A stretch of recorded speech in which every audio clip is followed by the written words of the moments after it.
দ্বিতীয় লেগের শেষ ল্যাপের আগে বিরতি কাটিয়ে অনুশীলনে ফিরল মোহনবাগান। মাত্র 11 জনকে নিয়েই অনুশীলন শুরু করলেন হাবাস। তার মধ্যে 5 জন বিদেশি হলেন দিমিত্রি, জনি, কামিন্স, হেক্টর ও হ্যামিল।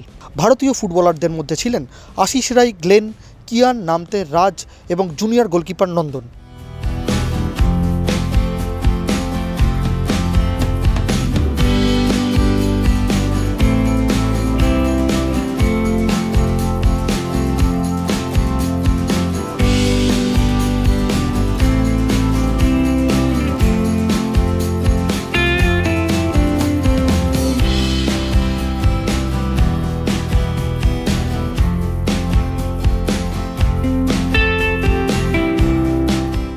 ছোটদের ডার্বিতে রাজ চোট পেয়েছিলেন, তাকে মাঠ থেকে তুলেও নিতে হয়েছিল। এদিন তাই অনুশীলনে আসলেও রাজকে সাইড লাইনের ধারে রিহ্যাব করতেই দেখা যায়।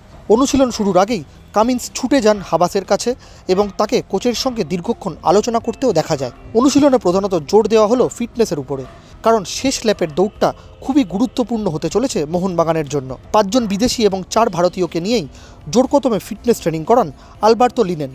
ছুটি কাটিয়ে সকলেই বেশ চনমনে মেজাজেই অনুশীলন করলেন। তারা জানেন এই মুহূর্তে বাকি 4টে ম্যাচ যথেষ্ট গুরুত্বপূর্ণ তাদের কাছে লিগ শিল্ড চ্যাম্পিয়ন হওয়ার জন্য।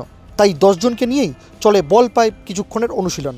ছোট ছোট পাস খেলে নিজেদের মধ্যে বল পজিশন রেখে আক্রমণ করা এবং নিজেদের কাছ থেকে বল বিপক্ষের কাছে গেলেও কিভাবে সেই বল নিজেদের দখলে রেখে বিপক্ষের দিকে এগিয়ে যাবে সেই অনুশীলন হয় আজকের অনুশীলনে। একেবারে শেষ দিকে দেখা যায় নন্দনকে গোলে রেখে দিমিত্রি, কামিন্স, কাউকো, কিয়ানদের গোল লক্ষ্য করে শট অনুশীলন করতে। বাগানের বেশ কিছু ফুটবলার এখন জাতীয় শিবিরে রয়েছেন।